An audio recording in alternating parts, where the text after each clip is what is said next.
வணக்கம். இது உங்கள் ஊடகம், தமிழர்களுக்கான ஊடகம் ஜீவா டுடே. நம்முடைய அரசியல் சூழல்ங்கிறது இந்த 2026க்கு அப்புறம் டோட்டலா மாறிடுச்சு.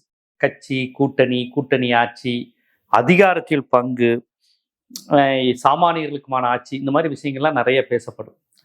என்ன நடந்தது? இந்த கூட்டணியிலேருந்து அந்த கூட்டணி போயிட்டாங்க.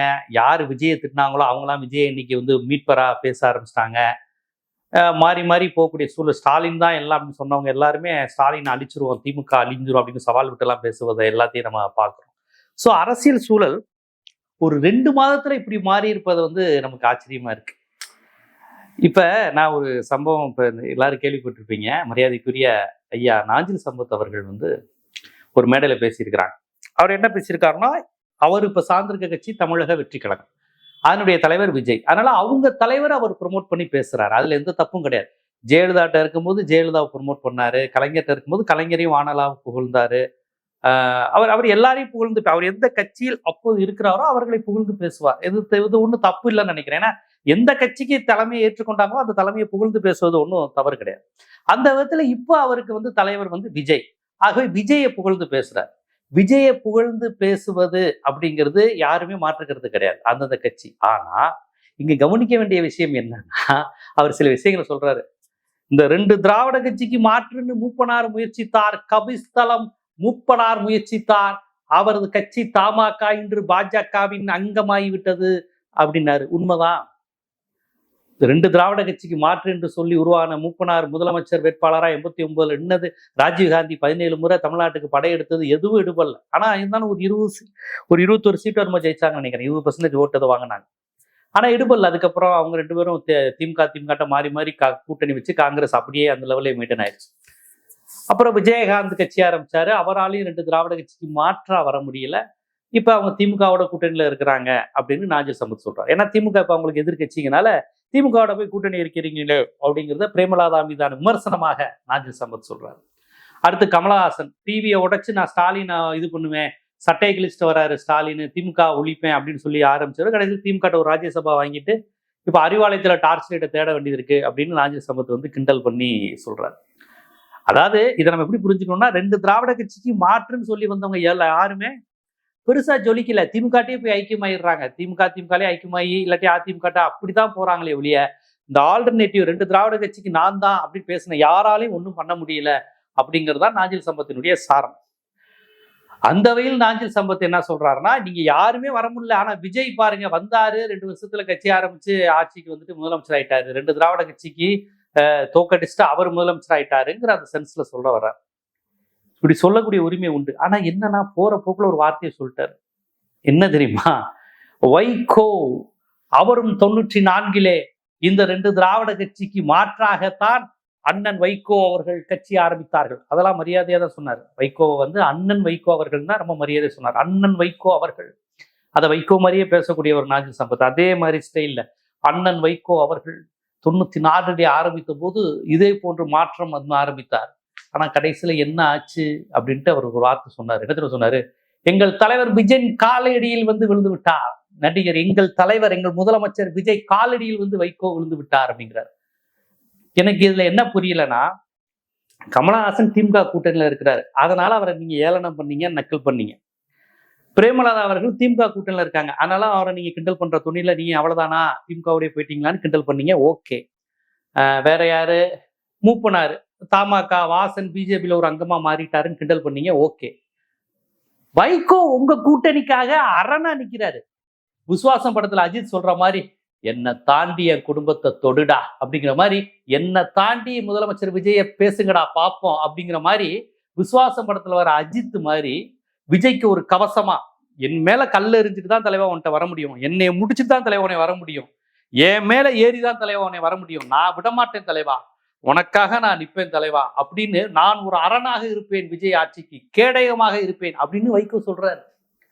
உங்க கட்சிக்கு என்னை அடிச்சுட்டு என் மேல ஏறிதான் நீங்க விஜய்கிட்ட வரணும், நான் விடமாட்டேன் அப்படின்னு இந்த அளவுக்கு விசுவாசமாக விஜயை மன்னராக பாவித்து, தன்னை ஒரு கடைசி போர் வீரனாக பாவித்து, இந்த அளவுக்கு கட்சிக்கு விசுவாசமா, இத்தனைக்கு ஒரு அமைச்சர் பதவி இல்லை, வாரிய பதவி இல்லை, எதுவுமே கொடுக்க முடியாது, என்ன இவர்கிட்ட எம்எல்ஏ கிடையாது, இருந்தாலும் விஜய்க்கு விசுவாசமா இருப்பேன் அப்படின்னு தன்னை ஒரு பரதனாக காண்பித்துக் கொண்டு, ராமாயண பரதனாக காண்பித்துக் கொண்டு, விஜயை ஒரு ராம்பிரானாக சித்தரித்து இவ்வளவு விசுவாசமா இருக்கக்கூடிய தலைவர் வைகோ அவர்களை பத்தி இப்படியா சார் பேசுவீங்க? விஜய் காலடியில் வைகோ, 94 மாற்றம் என்று சொன்ன எங்கள் அண்ணன் வைகோ இன்னைக்கு விஜய் காலடியில் வந்து விழுந்து விட்டார்.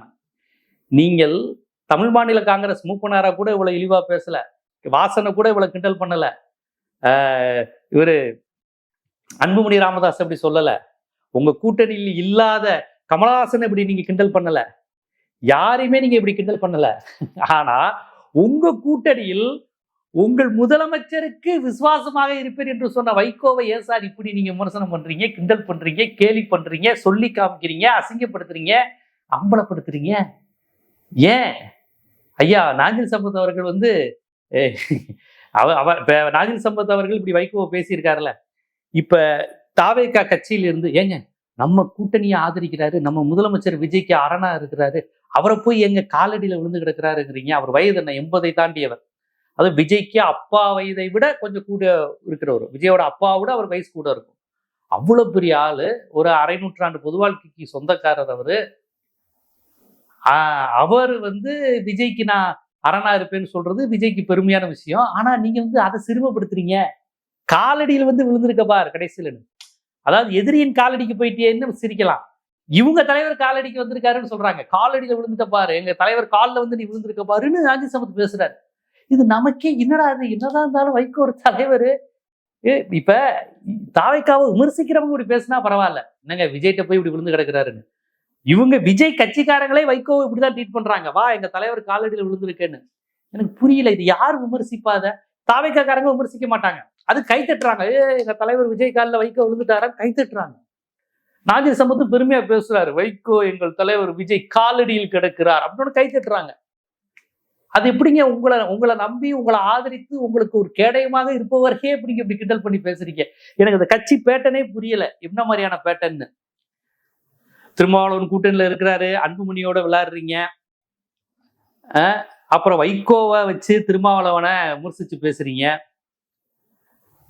அப்புறம் விஜய்க்கு ஏதாவது பிரச்சனைனா வன்னியரசு முதல்ல குரல் கொடுக்குறாரு, விஜய்க்கு பேசும். விஜய் யாராவது விமர்சனம் பண்ணா முதல் பதில் எல்லாருக்கும் எலும்பு இருக்கு, எல்லாரும் எலும்பையும் உடைச்சிருவோங்கிற டோன்ல, அந்த டோன்ல வன்னியரசு பேசுறாரு. ஒரே குழப்பமா இருக்கா? அது என்ன மாதிரி பேட்டர்ன்னு? அதாவது வைகோ அவர்கள் கூட்டணியில் இல்லை, ஆனா திருமாவளவனை விமர்சிச்சு பேசுறாரு. விஜயை பத்தி சும்மா செய்தியாளர் சந்திப்புல ஏதாவது குடைச்சல் கொடுத்துக்கிட்டு கிங் மேக்கர் எங்க ஆட்சியில தான் இருக்குன்னு சொன்னீங்கன்னா ரீஎலெக்ஷன் கொண்டு வந்து 150 சீட்ல விஜயை ஜெயிக்க வைப்பேன் அப்படிங்கிறாரு. யார சொல்றாரு? திருமாவளவனை விமர்சிச்சு பேசுறாரு.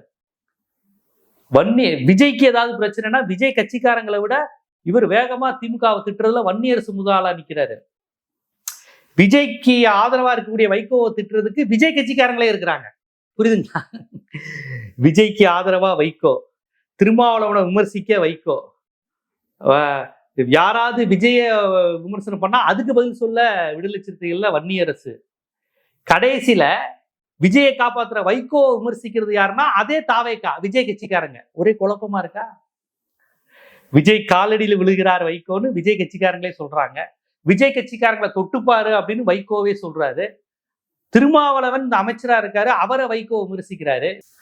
அப்ப இந்த கட்சி பேட்டர்ன் எப்படி இருக்கு? தான் கட்சிக்கு கேடயமா போர் வீரனா விசுவாசமா இருப்பேன்னு ஒரு பெரிய தலைவர் வயசானவர் சொல்றாரு, அவரை தான் கட்சியினரை வச்சே அசிங்கப்படுத்துறாங்க, எங்களுக்கு அடிமை, எங்க காலடியில விழுந்திருக்கிறாங்கன்னு. அப்ப இதை நம்ம எப்படி புரிஞ்சுக்கிறது? இந்த வைகோ தான் பயங்கர விசுவாசமா தாவேக்காரராகவே மாறி கூட்டணி கட்சியான திருமாவளவனையே விமர்சிக்கிறாரு. யாராவது இது பண்ணீங்கன்னா அப்படின்னு நோபல் பரிசு கொடுக்கணும் அப்படின்னு ஏதோ விமர்சனம் பண்றாரு விஜய் கூட்டணி கட்சியில இருக்கிறவங்கள. அப்ப இதெல்லாம் விஜய் கட்சிக்காரங்க கவனிக்கிறாங்களான்னா இது நடக்கட்டும் நினைக்கிறாங்க. நமக்கு விசுவாசமா இருக்கிறதுல போட்டி போட்டு அடிச்சுக்கிட்டோம். யார் விசுவாசம்? விடுதலை சிறுத்தைகளா? அண்ணன் விஜயை பற்றி திமுக எம்எல்ஏ பேசினா விடுதலை சிறுத்தைகள் அண்ணன் அமைச்சர் வன்னியரசு பதில் சொல்றாரு. திருமாவளவன் ஏதாவது லைட்டா பேசிட்டாருன்னா எங்க விஜய பேசினா ஆமா அப்படின்னு இவர் வைகோ பதில் பேசுறாரு. இப்ப அந்த வைகோவை எங்க அண்ணன் காலடி, எங்க தலைவர் விஜயோட காலடியில நீங்க இருக்கீங்க அப்படின்னு விஜய் கட்சிக்காரரான நாஞ்சில் சம்பத் பேசுறாரு.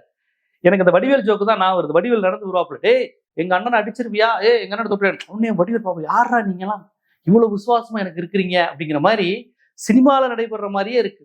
அரசியல் மாண்புகள் இதெல்லாம் கடந்து என்ன நடக்குதுன்னே தெரியல. கூட்டணிக்கான கான்செப்டா, கூட்டணியில இருக்கிறாங்களா, கூட்டணிக்கு வெளியே இருக்கிறவங்க அவங்கள திட்டுறாங்க. விஜய் கட்சிக்காரங்க விஜயை ஆதரிக்கிற ஒருத்தர் இவ்வளவு காலடியில விழுந்திருக்காருன்னு பேசுறாங்க. இது புரியல சார். நாஞ்சில் சம்பத் பர்சனலா வைகோ பிடிக்காதனால அவர் பேசிட்டாரு அப்படின்னா இதை விஜய் கட்சிக்காரங்க கண்டிக்கணும்ல, கண்டிக்க மாட்டாங்க. ஏன்னா நாஞ்சில் சம்பத்தை கண்டிக்கிற அளவுக்கு அங்க ஆட்கள் கிடையாது. நாஞ்சில் சம்பத் அளவுக்கு அறிவோ, பேச்சாற்றலோ, இலக்கிய அறிவோ, அரசியல் நுட்பங்கள் தெரிந்தவர்கள் யாருமே அங்க கிடையாது. அதனால நாஞ்சில் சம்பத் மாதிரி ஒருத்தர் வந்து அங்க அசெட், அவரை அப்படியே வச்சு மெயின்டைன் பண்ணுவாங்க. பாத்தியா எங்க கட்சியிலும் அறிவாளி இருக்கிறாரு அப்படின்னு காமிக்கிறதுக்கு நாஞ்சில் சம்பத். அதனால அவர்கிட்ட போய் இந்த அளவுக்கு எல்லாம் பேசுறதுக்கு ஆள் கிடையாது. அவரை பார்த்தாலே அண்ணன் அப்படி குனிகிடுவாங்க. சோ அந்த கட்சி பேட்டர்னுங்கிறது அப்படி இருக்கு. விடுதலை சிறுத்தைகளுக்கு அப்படி மெயின்டைன் பண்ணிக்கிறாங்க, வைகோ மாதிரி ஆட்கள் வர்றதையும் மெயின்டைன் பண்ணிக்கிறாங்க. அப்புறம் அவங்கள நீங்க விசுவாசிகள் தான், உங்களுக்கு நாங்க உரிய மரியாதை தரமாட்டோம் அப்படிங்கிறதையும் வேற வேறு வகையில அவங்களுக்கு வெளிப்படுத்திட்டே இருக்கிறாங்க. அதுல விசுவாசத்துல நம்மளை வைகோ மிஞ்சிருவாரோ, நம்மளை இவர் மிஞ்சிருவாரோங்கிற போட்டியில ஒருத்தர் பாராட்டுவதும், இந்த கட்சிக்கு அரணா இருப்பேன்னு பேசுற பஞ்ச் டயலாக் வர்றது மாதிரியும் நடந்துக்குது. அப்புறம் இவங்க எல்லாரையும் அவங்க கட்சிக்காரங்களை வச்சு அசிங்கமும் படுத்துறாங்க. சோ இதுதான் கட்சி பேட்டர்ன். கொஞ்சம் குழப்பமா இருக்கா? குழப்பமா எல்லாரும் இருக்கணும், இந்த மாதிரியே பேசிக்கிட்டு இருக்கணுங்கிறதா நோக்கம். இந்த கட்சி பேட்டன் இதுதான் இந்த ஆட்சி பேட்டனாவும் இருக்கு. பார்ப்போம் போக போக இது எப்படி நடக்குது, எப்படி அணிமாற்றங்கள் இதெல்லாம் நடக்குது. இதே தன்மையில தேர்தல் வரப்போதா? கூட்டணி கட்சிகள் மக்கள் பிரச்சனை குறித்து பேசுவாங்களா, விமர்சிப்பாங்களா, கருத்து வைப்பாங்களா? இதெல்லாம் எப்படி புரிஞ்சுக்கிறதுங்கிறது குறித்து நம்ம தொடர்ந்து பொறுத்து இருந்து தான் பார்க்கணும். வேற என்ன பண்றது? இது போன்ற அரசியல், சமூகம், சினிமா, பொருளாதாரம், சட்டம் போன்ற பல்வேறு விழிப்புணர்வு காணொளிகள் உங்களை வந்து சேர்வதற்கு ஜீவா டுடே சேனலை சப்ஸ்கிரைப் பண்ணுங்க, ஆதரவு தான். நன்றி.